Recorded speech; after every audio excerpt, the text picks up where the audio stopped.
গল্পের বাক্স বাই রোমানানুপুর চ্যানেলে আপনাদের জন্য আজকের নিবেদন কথা সাহিত্যিক হুমায়ূন আহমেদের লেখা হিমু সিরিজের একটি উপন্যাস ময়ূরাক্ষী। আজ শুনবেন উপন্যাসটির প্রথম পর্ব। আর বরাবরের মতোই গল্প পাঠে আমি আপনাদের সাথে থাকব রোমানানুপুর। আয় ছেলে, আয় আয়। আমি বিরক্ত হয়ে তাকালাম। আমার মুখ ভর্তি দাড়ি গোঁফ, গায়ে চকচকে হলুদ পাঞ্জাবি, পরপর 3টা পান খেয়েছি বলে ঠোঁট এবং দাঁত লাল হয়ে আছে, হাতে সিগারেট। আমাকে এই ছেলে বলে ডাকার কোনো কারণ নেই। যিনি ডাকছেন তিনি মধ্যবয়স্কা একজন মহিলা, চোখে সোনালি ফ্রেমের চশমা। তার সঙ্গে আমার একটি ব্যাপারে মিল আছে, তিনিও পান খাচ্ছেন। আমি বললাম, আমাকে কিছু বলছেন? তোমার নাম কি টুটুল? আমি জবাব না দিয়ে কিছুক্ষণ চুপচাপ দাঁড়িয়ে রইলাম। এই মহিলাকে আমি আগে কখনো দেখিনি, অথচ তিনি এমন আগ্রহ নিয়ে তাকিয়ে আছেন, মনে হচ্ছে আমি যদি বলি হ্যাঁ আমার নাম টুটুল, তাহলে ছুটে এসে আমার হাত ধরবেন। কথা বলছো না কেন? তোমার নাম কি টুটুল?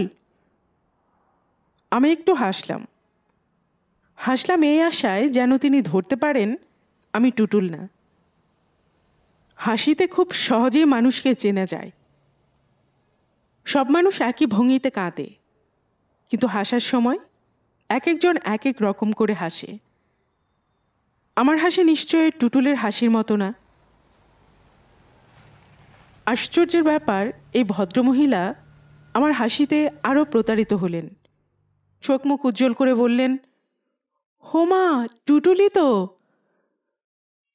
ভাবছিলাম তিনি আমার দিকে ছুটে আসবেন, তা না করে ছুটে গেলেন রাস্তার ওপাশে পার্ক করা গাড়ির দিকে।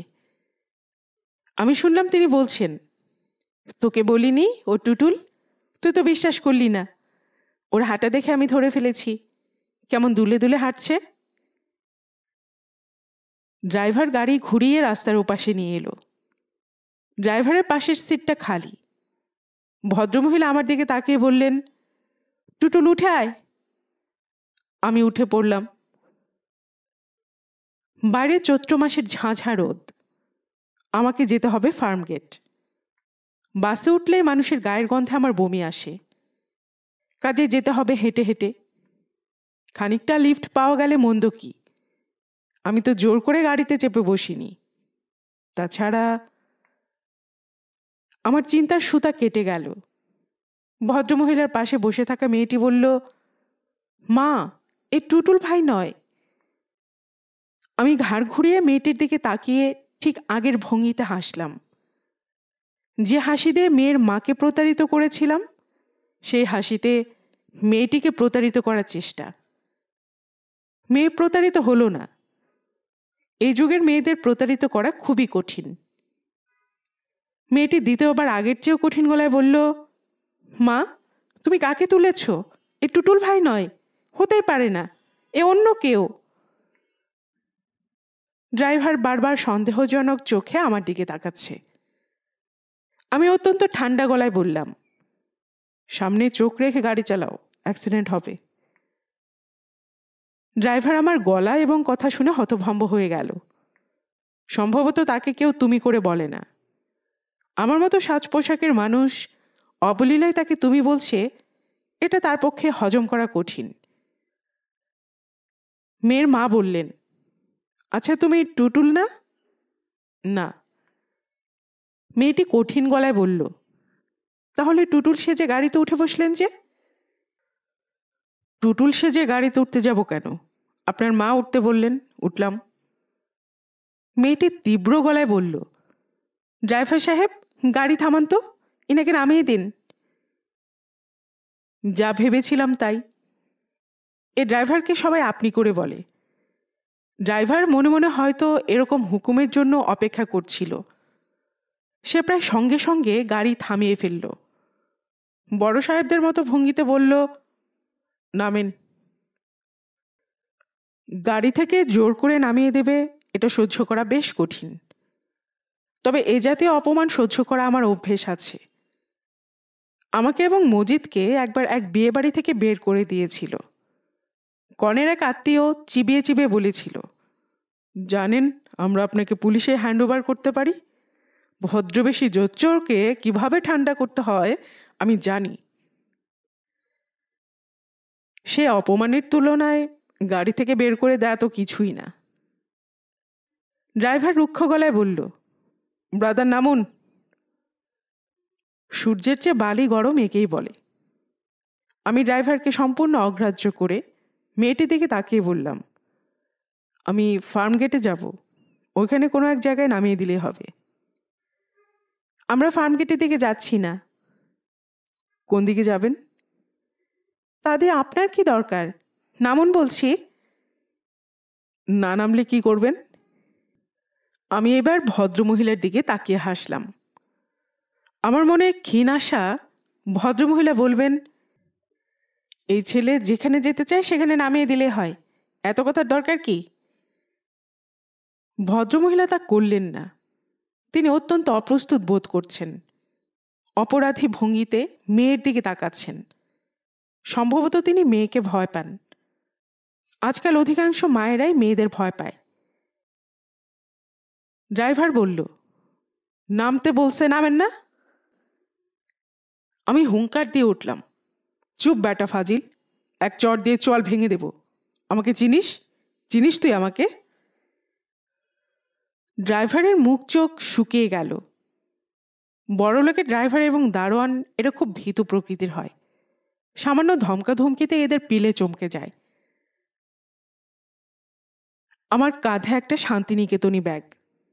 অত্যন্ত গম্ভীর ভঙ্গিতে ব্যাগে হাত ঢুকিয়ে ছোট্ট নোট বইটা চেপে ধরলাম। ভাবটা এরকম যেন কোনো ভয়াবহ অস্ত্র আমার হাতে। আমি ড্রাইভারের দিকে তাকিয়ে শীতল গলায় বললাম, আয় বেটা, গাড়ি স্টার্ট দে, আজ আমি তোর বাপের নাম ভুলিয়ে দেব। ড্রাইভার সঙ্গে সঙ্গে গাড়ি স্টার্ট দিল। এই ব্যাটা দেখছি ভিতুর জম, বারবার আমার ব্যাগটার দিকে তাকাচ্ছে। আমি বললাম, সামনের দিকে তাকে গাড়ি চালা হারামজাদা, অ্যাক্সিডেন্ট করবি। আমি এবার পেছনের দিকে তাকালাম, কড়া গলায় বললাম, আদর করে গাড়িতে তুলে পথে নামিয়ে দেয় এটা কোন ধরনের ভদ্রতা? ভদ্রমহিলা বা তার মেয়ে দুইজনের কেউই কোনো কথা বলল না। ভয় শুধু ড্রাইভার একা পায়নি, এরা দুইজনও পেয়েছে। মেয়েটাকে শুরুতে তেমন সুন্দর মনে হয়নি, এখন দেখতে বেশ ভালো লাগছে। গাড়ি চড়া মেয়েগুলো সবসময় এত সুন্দর হয় কেন? তবে এই মেয়েটার গায়ের রং আরেকটু ফর্সা হলে ভালো হতো। চোখ অবশ্য সুন্দর, এমনও হতে পারে ভয় পাওয়ার জন্য সুন্দর লাগছে। ভীত হরিণীর চোখ যেমন সুন্দর হয়, ভীত তরুণীর চোখও বোধ হয় সুন্দর হয়। ভয় পেলে হয়তোবা চোখ সুন্দর হয়ে যায়। আমি সিগারেট ধরাতে ধরাতে বললাম, গাড়িতে খানিকটা ঘুরবো, জাস্ট ইউনিভার্সিটি এলাকায় একটা চক্কর দিয়ে তারপর যাব ফার্ম গেট। কেউ কোনো কথা বলল না। আমি বললাম, গাড়িতে কোনো গান শোনার ব্যবস্থা নেই? ড্রাইভার, ক্যাসেট দাও তো। ড্রাইভার ক্যাসেট চালু করে দিল। ভেবেছিলাম কোনো ইংরেজি গান বোধহয় বাজবে, তা না, নজরুল গীতি। হায় মদিনাবাসী প্রেমে ধরো হাত মম, ডক্টর অঞ্জলি ঘোষের গাওয়া। এই গানটা আমার পছন্দ, রূপাদের বাসায় শুনেছি। গানটায় আলাদা এক ধরনের মজা আছে, কেমন জানি কাওয়ালি কাওয়ালি ভাব। গাড়ি আচমকা ব্রেক কষে থেমে গেল। আমি কিছু বুঝবার আগেই ড্রাইভার হুট করে নেমে গেল। তাকে যতটা নির্বোধ মনে করা হয়েছিল, দেখা যাচ্ছে সে তত নির্বোধ নয়। সে গাড়ি থামিয়েছে মোটর সাইকেলে বসে থাকা একজন পুলিশ সার্জেনের গা ঘেঁষে। চোখ বড় বড় করে কী সব বলছে। অঞ্জলি ঘোষের গানের কারণে তার কথা বোঝা যাচ্ছে না। পুলিশ সার্জেন্ট আমার জানালার কাছে এসে বলল, নামুন তো। আমি নামলাম। দেখি ব্যাগে কি আছে। আমি দেখালাম, একটা নোট বই, 2টা বল পয়েন্ট, শীষ ভাঙা পেন্সিল, 5 টাকা দিয়ে কেনা 1 প্যাকেট চিপস। পুলিশ সার্জেন্ট ভদ্রমহিলার দিকে তাকিয়ে বললেন, আপনি কি এর বিরুদ্ধে কোনো ফর্মাল কমপ্লেন করতে চান? ভদ্রমহিলা তার মেয়ের দিকে তাকালেন। মেয়েটি বলল, অবশ্যই চাই। আমি জাস্টিস এম সুবহান সাহেবের মেয়ে। এই লোক আমাদের ভয় দেখাচ্ছিল, মাস্তানি করছিল। আপনাদের কমপ্লেন থানায় করতে হবে। রমনা থানায় চলে যান। এখন তো যেতে পারবো না, এখন আমরা একটা কাজে যাচ্ছি। কাজ সেরে আসুন, আমি একে রমনা থানায় হ্যান্ড ওভার করে দেব। আসামির নাম জানেন তো? না। পুলিশ সার্জেন্ট আমার দিকে তাকিয়ে বলল, এই তোর নাম কি? আমি স্তম্ভিত হয়ে গেলাম। যে শুরুতে আমাকে আপনি বলছে, এখন সুন্দর একটা মেয়ের সামনে তুই করে বলছে। এই তোর নাম বল। আমি উদাস গলায় বললাম, আমার নাম টুটুল। পুলিশ সার্জেন্ট ভদ্রমহিলার দিকে তাকিয়ে বলল, ভুল নাম দিচ্ছে। যাই হোক, এই নামেই বুকিং হবে। হারামজাদার ইদানিং শিয়ানা হয়েছে, কিছুতেই কারেক্ট নাম বলবে না, ঠিকানা তো বলবেই না। বিশাল কালো গাড়ি হুশ করে বের হয়ে গেল। ফার্মগেটে যাওয়া আমার বিশেষ দরকার। ইন্দিরা রোডে আমার বড় ফুপুর বাসায় দুপুরে খাওয়ার কথা। সেই খাওয়া মাথায় উঠল। সার্জেন্ট আমাকে ছাড়বে না, রমনা থানায় চালান করবে বলাই বাহুল্য। জাস্টিসের নাম শুনেছে, বড় কারো নাম শুনলে এদের হুঁশ থাকে না। আমি 1 প্যাকেট সিগারেট কিনে ফেললাম। হাজতে থাকতে হলে সঙ্গে সিগারেট থাকা ভালো। আমার ধারণা ছিল সার্জেন্ট তার মোটরসাইকেলের পেছনে আমাকে বসিয়ে থানায় নিয়ে যাবে। তা করল না। আজকাল পুলিশ খুব আধুনিক হয়েছে। পকেট থেকে ওয়াকিটকি বের করে কি বলতেই পুলিশের জিপ এসে উপস্থিত। অবিকল হিন্দি মুভি। সম্পূর্ণ নিজের বোকামিতে দাওয়াত খাবার বদলে থানায় যাচ্ছি। মেজাজ খারাপ হওয়ার কথা। আশ্চর্যের ব্যাপার, খারাপ হচ্ছে না, বরং মজা লাগছে। অঞ্জলি ঘোষের গানের পুরোটা শোনা হলো না, এই জন্য অবশ্য একটু আফসোস হচ্ছে। হায় মদিনাবাসী বলে চমৎকার একটা টান দিচ্ছিল।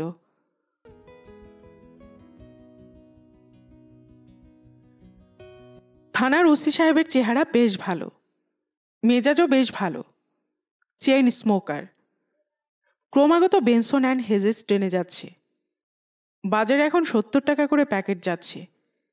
দিনে 3 প্যাকেট করে হলে মাসে কত হয়? 210 গুণন 30, 6030। একজন ওসি সাহেব বেতন পান কত? এক ফাঁকে জেনে নিতে হবে। ওসি সাহেব শুরুতে প্রশ্ন করেন ভাববাচ্চে। শুরুর কয়েকটি প্রশ্নে জেনে নিতে চেষ্টা করেন আসামি কোন সামাজিক অবস্থায় আছে। তার উপর নির্ভর করে আপনি, তুমি বা তুই ব্যবহৃত হয়। ওসি সাহেব বললেন, কি নাম? চৌধুরী খালিকুজ্জামান, ডাকনাম টুটুল। কি করা হয়? সাংবাদিকতা করি। কোন পত্রিকায়?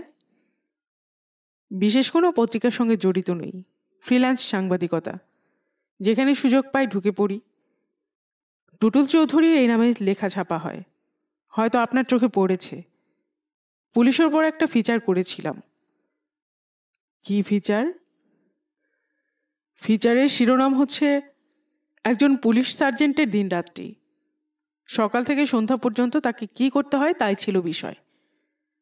অবশ্য এক ফাঁকে খুব ড্যামেজিং কয়েকটা লাইন ঢুকে দিয়েছিলাম। যেমন বলেছিলাম, এই পুলিশ সার্জেন্ট তার একটি কর্মমুখর দিনে 3 প্যাকেট বেনসন অ্যান্ড হেজেস পান করেন। তিনি জানিয়েছেন টেনশন দূর করতে এটা তার প্রয়োজন। অবশ্যই তিনি খুব টেনশনের জীবনযাপন করেন।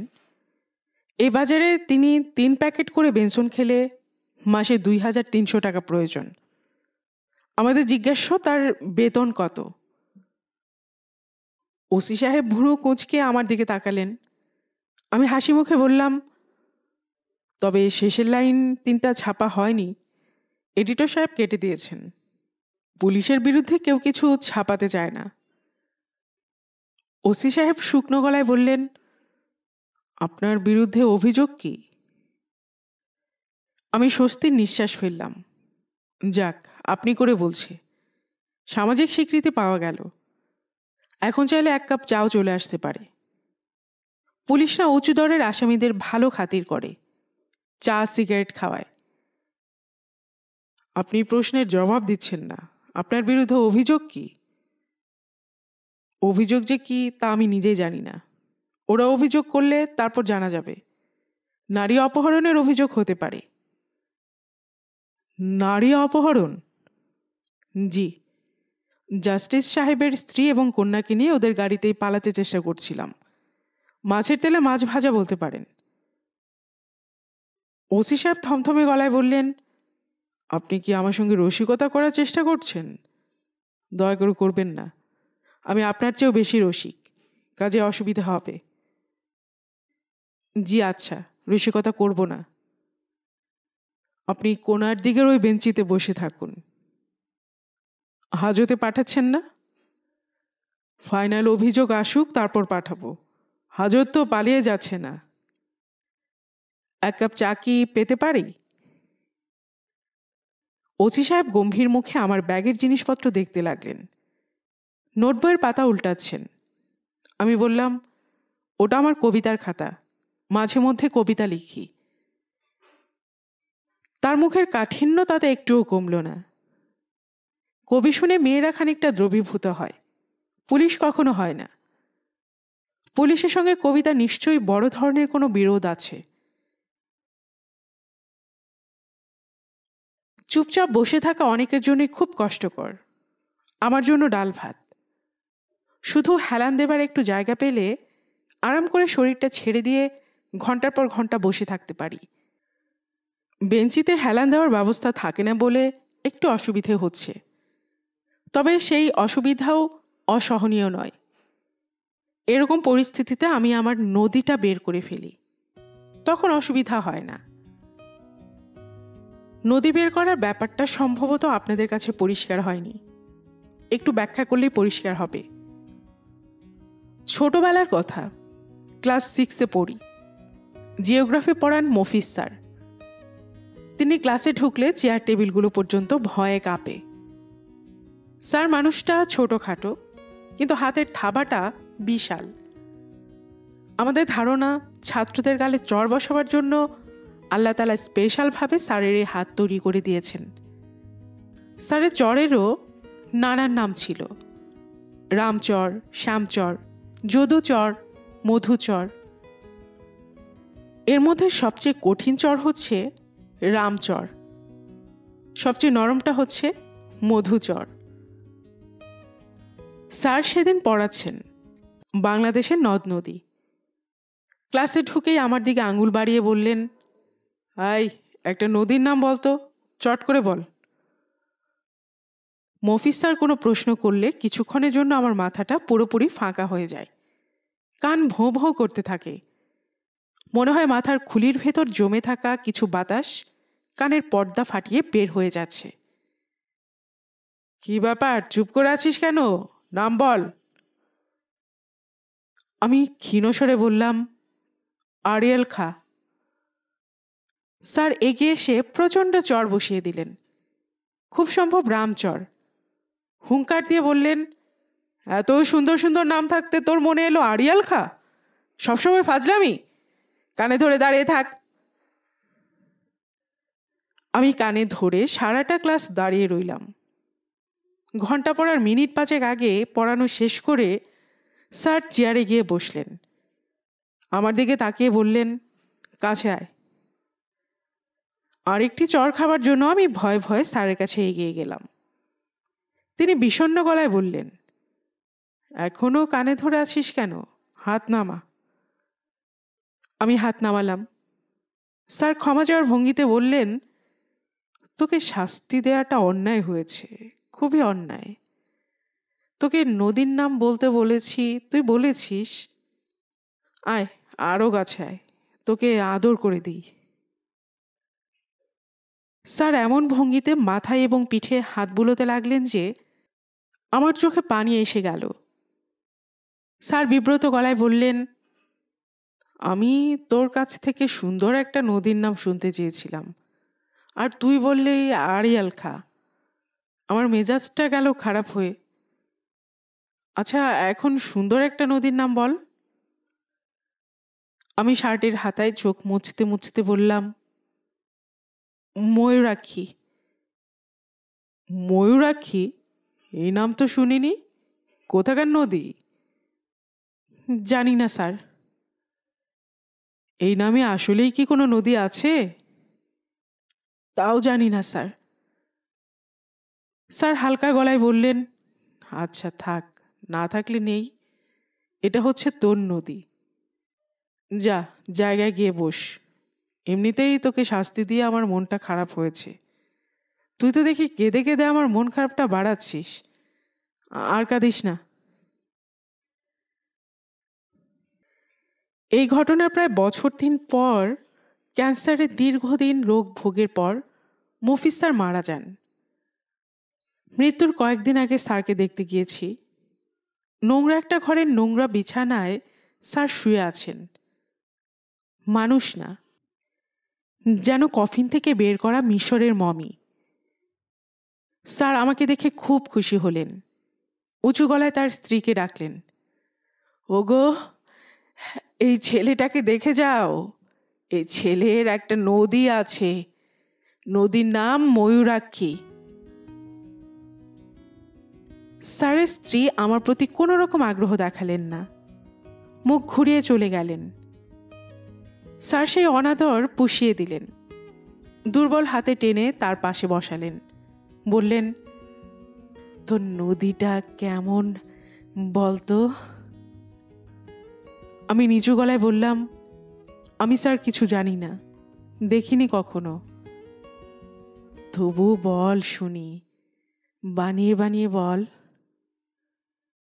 আমি লাজুক গলায় বললাম, নদীটা খুব সুন্দর। আরে গাধা, নদী তো সুন্দর হবেই, অসুন্দর নদী বলে কিছু নেই। আরো কিছু বল। আমি বলার মতো কিছু পেলাম না, চুপচাপ বসে রইলাম। স্যার যেদিন মারা যান সেই রাত্রিতে আমি প্রথম ময়ূরাক্ষী নদীটা স্বপ্নে দেখি। ছোট্ট একটা নদী, তার পানি কাঁচের মতো স্বচ্ছ, নিচের বালিগুলো পর্যন্ত স্পষ্ট দেখা যায়। নদীর দুই ধারে দুর্বা ঘাসগুলো কি সবুজ, কি কোমল। নদীর ওই পারে বিশাল ছায়াময় একটা পাকুড় গাছ। সেই গাছে বিষণ্ণ গলায় একটা ঘুঘু ডাকছে। সেই ডাকে এক ধরনের কান্না মিশে আছে। নদীর ধার ঘেঁষে পানি ছিটাতে ছিটাতে ডোরাকাটা সবুজ শাড়ি পরা একটি মেয়ে ছুটে যাচ্ছে। আমি শুধু এক ঝলক তার মুখটা দেখতে পেলাম। স্বপ্নের মধ্যে তাকে খুব চেনা, খুব আপন মনে হলো, যেন কত দীর্ঘ শতাব্দী এই মেয়েটির সঙ্গে কাটিয়েছি। ময়ূরাক্ষী নদীকে একবারই আমি স্বপ্নে দেখি। নদীটা আমার মনের ভেতর পুরোপুরি গাঁথা হয়ে যায়। এরপর অবাক হয়ে লক্ষ্য করি, কোথাও বসে একটু চেষ্টা করলেই নদীটা আমি দেখতে পাই। তার জন্য আমাকে কোনো কষ্ট করতে হয় না, চোখ বন্ধ করতে হয় না, কিছু না। একবার নদীটা বের করে আনতে পারলে সময় কাটানো কোনো সমস্যা নয়। ঘন্টার পর ঘন্টা আমি নদীর তীরে হাঁটি। নদীর হিমশীতল জলে পা ডুবিয়ে বসি। শরীর জুড়িয়ে যায়। ঘুঘুর ডাকে চোখ ভিজে ওঠে। ঘুমোচ্ছেন নাকি? আমি চোখ মেললাম। চারদিকে অন্ধকার। আরে সর্বনাশ, এতক্ষণ পার করেছি। ওসি সাহেব বললেন, যান, চলে যান। জাস্টিস সাহেবের বাসা থেকে টেলিফোন করেছিল, ওরা কোনো চার্জ আনবে না। You are free to go. Justice সাহেব নিজেই টেলিফোন করেছিলেন? না, তার মেয়ে। মেয়েটা কি বলল, দয়া করে বলবেন? বলল ধমক ধমক দিয়ে ছেড়ে দিতে। তাহলে দয়া করে ধমক ধমক দিন, তারপর যাই। ওসি সাহেব হেসে ফেললেন। পুলিশের যে একেবারে রসবোধ নেই সেটা ঠিক নয়। আমি উঠে দাঁড়াতে দাঁড়াতে বললাম, মেয়েটা কি তার নাম আপনাকে বলেছে? হ্যাঁ, বলেছে। মীরা কিংবা মীরু এই জাতীয় কিছু। আপনি কি নিশ্চিত যে সে জাস্টিস এম সোভান সাহেবের মেয়ে? অন্য কেউ তো হতে পারে। আপনি একটা উড়ো টেলিফোন কল পেয়ে আমাকে ছেড়ে দিলেন, তারপর জাস্টিস সাহেব ধরবেন আপনাকে, আইনের প্যাচে ফেলে অবস্থা কাহিল করে দেবেন। ভাই, আপনি জানতো। আর শোনেন, একটা উপদেশ দেই, পুলিশের সঙ্গে এত মিথ্যে কথা বলবেন না। মিথ্যা বলবেন ভালো মানুষদের কাছে, যা বলবেন তারা তাই বিশ্বাস করবে।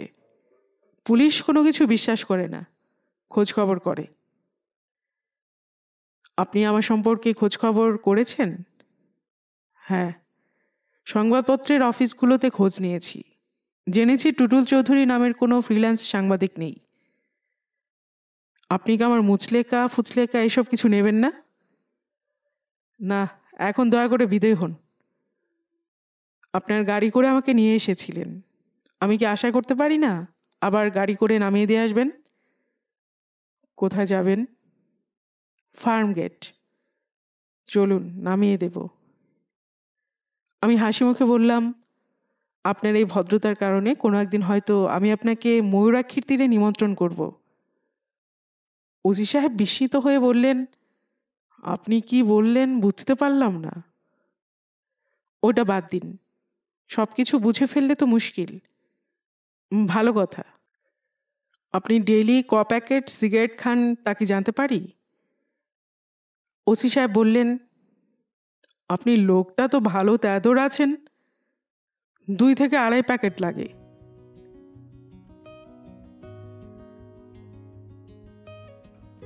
বড় ফুপুর বাসায় দুপুরে যাবার কথা। উপস্থিত হলাম রাত 8টায়। কেউ বের হলো না। ফুপুর বড় ছেলে বাদল আমাকে দেখে উল্লসিত গলায় বলল, হিমুদা এসেছো? থ্যাঙ্কস, অনেক কথা আছে, আজ থাকবে কিন্তু। I need your help. Badal এবার ইন্টারমিডিয়েট দেবে, এর আগেও 3বার দিয়েছে। সে পড়াশোনায় খুবই ভালো, এসএসসিতে বেশ কয়েকটা লেটার এবং স্টার মার্ক পেয়েছে। সমস্যা হয়েছে ইন্টারমিডিয়েটে, পরীক্ষা শেষ পর্যন্ত দিতে পারে না। মাঝামাঝি জায়গায় তার এক ধরনের নার্ভাস ব্রেকডাউন হয়ে যায়।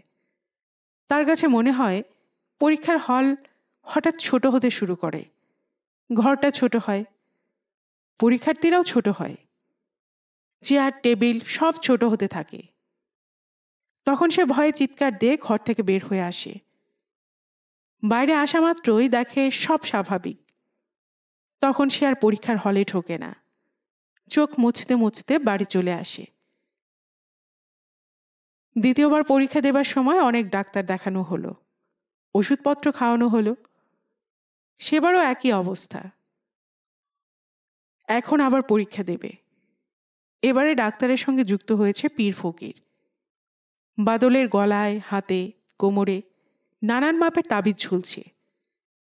এর মধ্যে একটা তাবিজ নাকি জিনকে দিয়ে কোকাফ নগর থেকে আনানো। কোকাফ নগরীতে নাকি জিন এবং পরীরা থাকে। আমার বড় ফুপা ঘোর নাস্তিক ধরনের মানুষ এবং বেশ ভালো ডাক্তার, তিনিও কিছু বলছেন না। বাদলেরও দেখে আমার মতো অবস্থা, দাড়ি গোফ গজিয়ে হুলুস্থুল, লম্বা লম্বা চুল। সে খুশি খুশি গলায় বলল, হিমুদা, পড়াশোনা করছি, খাওয়া দাওয়া শেষ করে আমার ঘরে চলে আসবে। পড়াশোনা হচ্ছে কেমন? হেভি হচ্ছে, একই জিনিস 3-4 বছর ধরে পড়ছি তো একেবারে ভাজা ভাজা হয়ে গেছে। হিমু ভাই, তুমি এমন ডার্ক হলুদ কোথায় পেলে? গাউসিয়ায়। ফাইন দেখাচ্ছে, সন্ন্যাসী সন্ন্যাসী লাগছে। সন্ন্যাসী উপগুপ্ত মথুরাপুরীর প্রাচীরের নিচে একদা ছিলেন সুপ্ত। যা, পড়াশোনা কর, আমি আসছি। কি আর পড়াশোনা করব, সব তো ভাজা ভাজা। তবু আরেকবার ভেজে ফেল, কড়া ভাজা হবে। বাদল শব্দ করে হেসে উঠল। সেই হাসি হেঁচকির মতো চলতেই থাকলো। আমি অবাক হয়ে তাকিয়ে রইলাম। এই ছেলের অবস্থা দেখি দিন দিন খারাপ হচ্ছে। এতক্ষণ ধরে কেউ হাসে? ফুপু গম্ভীর মুখে খাবার এগিয়ে দিচ্ছেন। মনে হচ্ছে দুপুরে প্রচুর আয়োজন ছিল, সেসব গরম করে দেওয়া হচ্ছে। পোলাওয়ের টকটক গন্ধ, নষ্ট হয়ে গেছে কিনা কে জানে। আমার পেটে অবশ্য সবই হজম হয়ে যায়। পোলাওটা মনে হচ্ছে হবে না, কষ্ট দেবে। ফুপু বললেন, রোস্ট আরেক পিস দেব? দাও। এত খাবার দাবারের আয়োজন কি জন্য একবার জিজ্ঞেস করলি না? আমি খাওয়া বন্ধ করে বললাম, কি জন্য?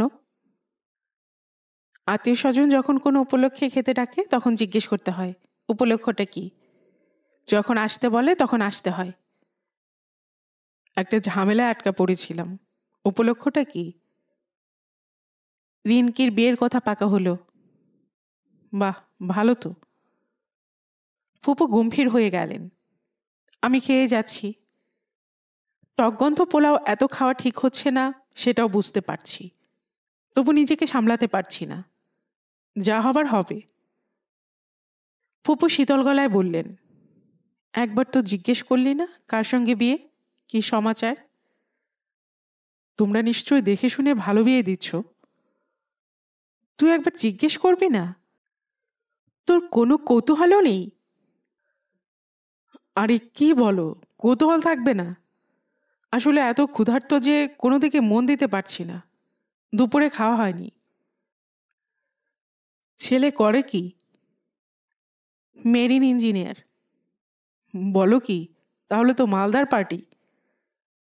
ফুপু রাগী গলায় বললেন, ছোট লোকের মতো কথা বলবি না তো। মালদার পার্টি আবার কি? পয়সাওয়ালা পার্টি এই বলছি। হ্যাঁ, টাকা পয়সা ভালোই আছে। শর্ট না তো? আমার কেন জানি মনে হতো একটা শর্ট টাইপের ছেলের সাথে রিনকির বিয়ে হবে।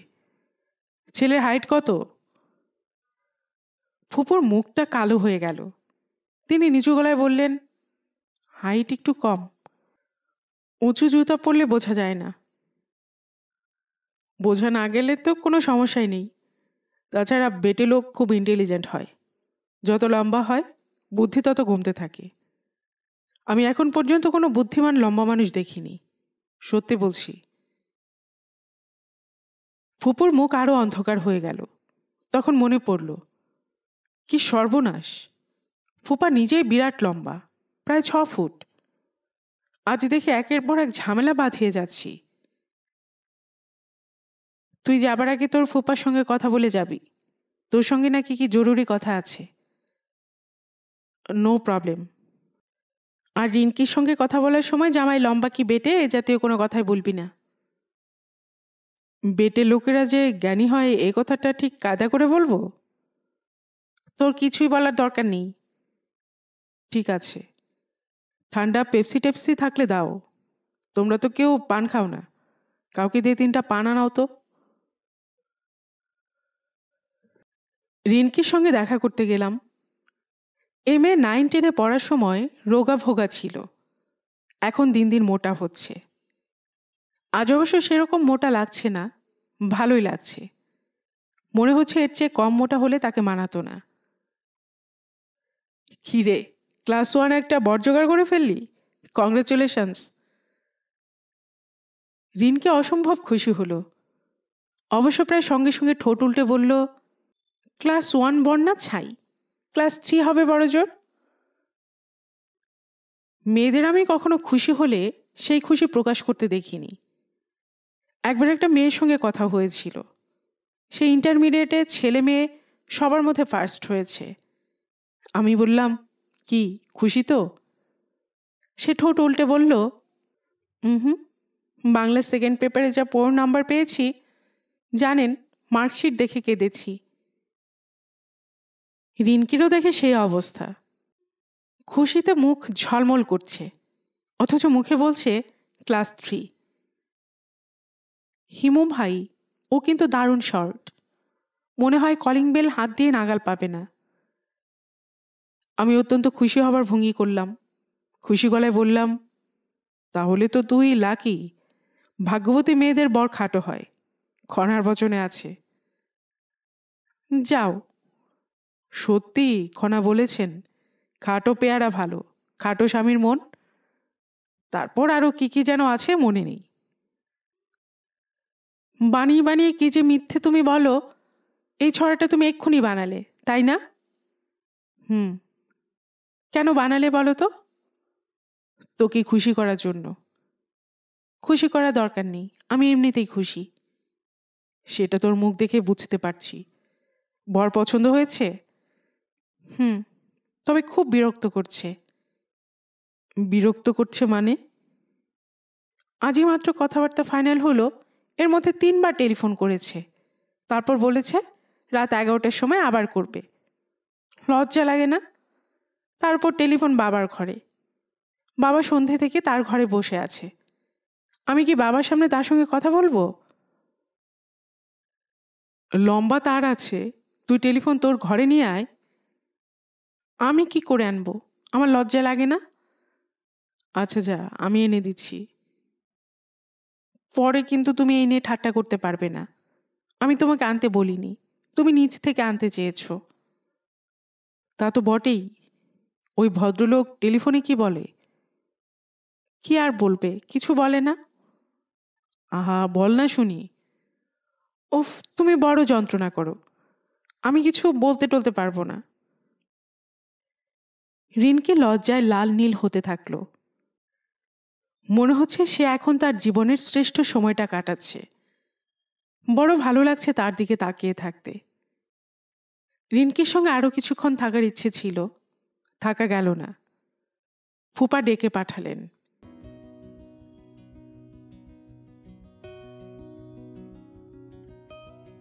ফুপার ঘর অন্ধকার।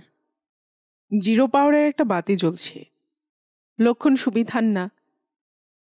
ফুপার মাঝে মধ্যে মদ্যপানের অভ্যেস আছে। এই কাজটা বেশিরভাগ সময় বাইরেই সারেন। বাসায় ফুপুর জন্য তেমন সুযোগ পান না। ফুপুর শাসন বেশ কঠিন। হঠাৎ হঠাৎ কোনো বিশেষ উপলক্ষে বাসায় মদ্যপানের অনুমতি পান। আজ পেয়েছেন বলে মনে হচ্ছে। মদ্যপান করছে এরকম মানুষের সঙ্গে কথাবার্তা খুব সাবধানে বলতে হয়, কারণ তাদের মুড, মদের পরিমাণ এবং কতক্ষণ ধরে মদ্যপান করা হচ্ছে তার উপর নির্ভর করে। ফুপার তরল অবস্থায় তার সঙ্গে আমার কথাবার্তা বিশেষ হয়নি। কাজেই তরল অবস্থায় তার মেজাজ মর্জি কেমন থাকে তাও জানি না। ফুপা আসবো? হিমু, এসো, দরজা ভিড়িয়ে দাও। তোমার সঙ্গে খুব জরুরি কথা আছে। বসো, সামনের চেয়ারটায় বসো। আমি বসলাম। তিনি গ্লাস দেখিয়ে বললেন, আশা করি এইসব ব্যাপারে তোমার কোনো প্রিজুডিস নেই। জি না। তারপর বলো, কেমন আছো? ভালো। জি। রিনকির বিয়ে ঠিক হয়ে গেল, শুনেছ বোধ হয়? জি। ছেলে ভালো, তবে খুবই খাটো। আমাদের সঙ্গে এইরকম একটা ছেলে পড়তো, তার নাম ছিল স্ক্রু। এই ছেলেরও নিশ্চয়ই এই ধরনের কোনো নামটাম আছে। বেটে ছেলের নাম সাধারণত স্ক্রু হয় কিংবা বল্টু হয়। আমি চুপ করে রইলাম। ফুপাকে নেশায় ধরেছে বলে মনে হচ্ছে। না ধরলে নিজের জামাই সম্পর্কে এ ধরনের কথা বলতে পারতেন না। আপনার ছেলে পছন্দ হয়নি? আরে, পছন্দ হবে কি, মার্বেলের সাইজের এক ছেলে। পছন্দ হয়নি তো বিয়েতে মত দিলেন কেন? আমার মতামতে প্রশ্নই তো ওঠে না। আমি হচ্ছে এই সংসারের টাকা বানানোর মেশিন, এর বেশি কিছু না। আমি কি বলছি না বলছি তা কেউ জানতে চায় না। তারপরেও বলতাম, কিন্তু দেখি মেয়ে এবং মেয়ের মা দুজনই খুশিতে বাগবাকুম। তার গ্লাস খালি হয়ে গিয়েছিল। তিনি আরো খানিকটা ঢাললেন। আমি তাকিয়ে আছি দেখে বললেন, এটা পঞ্চম পেগ। আমার লিমিট হচ্ছে 7। 7-এর পর লজিক এলোমেলো হয়ে যায়। 7-এর আগে কিছুই হয় না। আমি বললাম, ফুপা 1 মিনিট, আমি টেলিফোনটা রিনকির ঘরে দিয়ে আসি, ও কোথায় যেন টেলিফোন করবে। ফুপা মুখ বিকৃত করে বললেন, কোথায় করবে বুঝতে পারছো না? ওই মার্বেলের কাছে করবে। টেলিফোন করে করে অস্থির করে তুলল। আমি রিনকিকে টেলিফোন দিয়ে এসে বললাম, আপনি কি জানি জরুরি কথা বলবেন? ও হ্যাঁ, জরুরি কথা, বাদল সম্পর্কে। জি বলুন। ও তোমাকে কেমন অনুকরণ করে সেটা লক্ষ্য করেছো? তুমি তোমার মুখে দাড়ি গোফের চাষ করেছো, করো, সেও তোমার পথ ধরেছে। আজ তুমি হলুদ পাঞ্জাবি গায়ে দিয়ে এসেছো, আমি 1000 টাকা বাজি রাখতে পারি কাল দুপুরের মধ্যে সে হলুদ পাঞ্জাবি কিনবে। আমি কি ভুল বললাম? না, ভুল বলেননি। তুমি যদি আজ মাথা কামাও, আমি শিওর বেটা কাল মাথা কামিয়ে ফেলবে। এরকম প্রভাব তুমি কি করে ফেললে, এটা তুমি আমাকে বলো। You better explain it. আমার জানা নেই ফুপা, ভুলটা আমার। ম্যাট্রিক পাশ করে তুমি যখন এলে, আমি ভালো মনে বললাম আচ্ছা থাকুক, মা বাপ নেই, ছেলে একটা আশ্রয় পাক। তুমি যে এই সর্বনাশ করবে তা তো বুঝিনি। বুঝতে পারলে তখনই ঘাট ধরে বের করে দিতাম। আমি জেনে শুনে কিছু করিনি। তাও ঠিক, জেনে শুনে তুমি কিছু করনি। I do agri. তোমার লাইফস্টাইল তাকে আকর্ষণ করেছে। তুমি ভ্যাগাবন্ড না, অথচ তুমি ভাব করো যে তুমি ভ্যাগাবন্ড। জোছনা দেখানোর জন্য চন্দ্রায় এক জঙ্গলের মধ্যে বাদলকে নিয়ে গেলে, সারা রাত ফেরার নাম নেই। জোছনা এমন কি জিনিস জঙ্গলে বসে দেখতে হবে বলো তুমি? তোমার মুখ থেকেই শুনতে চাই। শহরের আলোয় জোছনা ঠিক বোঝা যায় না। মানলাম তোমার কথা, ভালো কথা। চন্দ্রায় গিয়ে জ্যোৎস্না দেখো, তাই বলে সারা রাত বসে থাকতে হবে? রাত বাড়ার সঙ্গে সঙ্গে জ্যোৎস্না কিভাবে বদলে যায় সেটাও একটা দেখার মতো ব্যাপার। শেষ রাতে পরিবেশ ভৌতিক হয়ে যায়। তাই নাকি? জি। তাছাড়া জঙ্গলের একটা আলাদা এফেক্ট আছে। শেষ রাতের দিকে গাছগুলো জীবন্ত হয়ে ওঠে। তোমার কথা বুঝলাম না। গাছগুলো জীবন্ত হয় মানে? গাছ তো সবসময় জীবন্ত। জি না, ওরা জীবন্ত তবে সুপ্ত। খানিকটা জেগে ওঠে পূর্ণিমা রাতে, তাও মধ্যরাতের পর থেকে। জঙ্গলে না গেলে ব্যাপারটা বোঝা যাবে না। আপনি একবার চলুন না, নিজের চোখে দেখবেন। দিন তিনেক পরেই পূর্ণিমা। দিন তিনেক পরেই পূর্ণিমা? জি। এইসব হিসাব নিকাশ সবসময় তোমার কাছে থাকে? জি। একবার গেলে হয়। বলেই ফুপা গম্ভীর হয়ে গেলেন। চোখ বন্ধ করে খানিকক্ষণ ঝিম ধরে বসে রইলেন। তারপর বললেন, তুমি আমাকে পর্যন্ত কনভিন্সড করে ফেলেছিলে। মনে হচ্ছিল তোমার সঙ্গে যাওয়া যেতে পারে। অবশ্য এটা সম্ভব হয়েছে নেশার ঘোরে থাকার জন্য। তা ঠিক, কিছু মানুষ ধরে নিয়েছে তারা যা ভাবছে তাই ঠিক। তাদের জগৎটাই একমাত্র সত্যি জগৎ। এরা রহস্য খুঁজবে না, এরা স্বপ্ন দেখবে না। চুপ করো তো। আমি চুপ করলাম। ফুপা রাগী গলায় বললেন, তুমি ভ্যাগাবন্ডের মতো ঘুরবে আর ভাববে বিরাট কাজ করে ফেলেছ। তুমি যে অসুস্থ এটা তুমি জানো? ডাক্তার হিসেবে বলছি, তুমি অসুস্থ। You are a sick man. ফুপা, আপনি নিজেও কিন্তু অসুস্থ হয়ে পড়ছেন, বেশি খাচ্ছেন। আপনি বলছেন আপনার লিমিট 7, আমার ধারণা এখন 9 চলছে। তোমার কাছে সিগারেট আছে? আছে। দাও। তিনি সিগারেট ধরালেন, খুক খুক করে কাশলেন। ফুপাকে আমি কখনো সিগারেট খেতে দেখিনি, তবে মদ্যপানের সঙ্গে সিগারেটের ঘনিষ্ঠ সম্পর্ক আছে এরকম শুনেছি। হিমু, জি?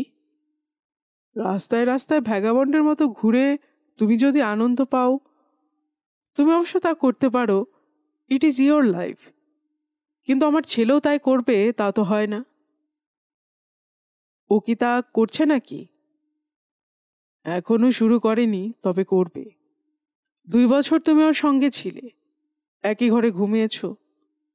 এই 2 বছরে তুমি ওর মাথাটা খেয়েছ। তুমি আর এ বাড়িতে আসবে না? জি আচ্ছা, আসবো না। এ বাড়ির ছায়া তুমি মারাবে না, ঠিক আছে? এ বাড়ির ত্রিসীমানায় যদি তোমাকে দেখি, তাহলে পিটিয়ে তোমার পিঠের ছাল তুলে ফেলবো।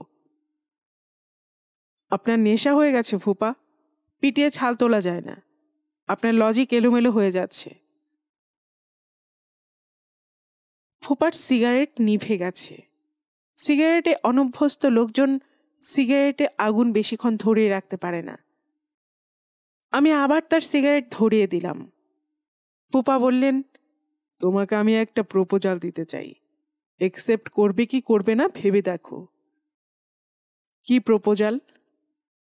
তোমাকে একটা চাকরি জোগাড় করে দিতে চাই।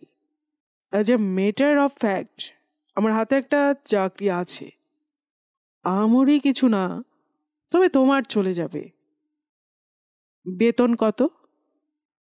ঠিক জানি না, 3,000-এর কম হবে না, বেশিও হতে পারে।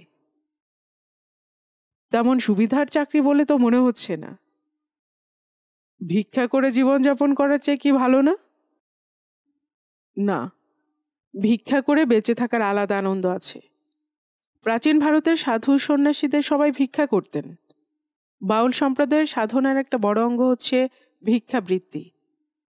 এরা অবশ্য ভিক্ষা বলে না, এরা বলে মাধুকরী। আমার কাছে লেকচার ঝাড়বে না। ফুপা, আমি কি তাহলে উঠব? যাও, উঠো। শুধু একটা জিনিস বলো, যে ধরনের জীবন তুমি যাপন করছো তাতে আনন্দটা কি? যা ইচ্ছে করতে পারার একটা আনন্দ আছে না? যা ইচ্ছে তুমি কি তাই করতে পারবে? অবশ্যই পারবো। বলুন কি করতে হবে? খুন করতে পারবে? কেন পারবো না? খুন করা আসলে খুব সহজ ব্যাপার। সহজ ব্যাপার? অবশ্যই সহজ ব্যাপার, যে কেউ করতে পারে। রোজ কতগুলো খুন হচ্ছে দেখছেন না? খবরের কাগজ খুললেই দেখবেন। আমার তো রোজই একটা দুটো মানুষকে খুন করতে ইচ্ছে করে। Himu, you are sick man, you are a sick man. আর খাবেন না ফুপা, আপনি মাতাল হয়ে গেছেন। কি করে বুঝলে মাতাল হয়ে গেছি? কি করে বুঝলে?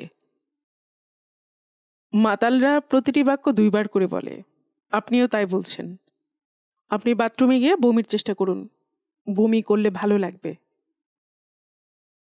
বলে আমি চেয়ার ছেড়ে সরে গেলাম। বমির কথা মনে করিয়ে দিয়েছি, কাজে ফুপা এখন হড়বড় করে বমি করবেন। হলোও তাই। তিনি চারদিক ভাসিয়ে দিলেন।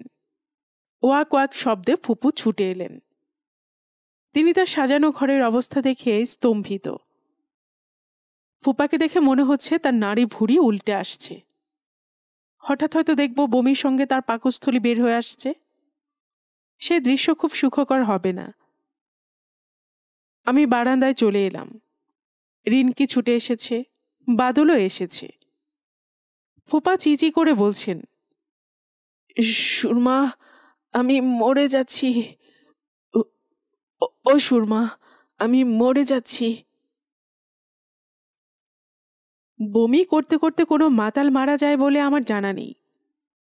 কাজে আমি রাস্তায় নেমে এলাম। সিগারেট কেনা দরকার।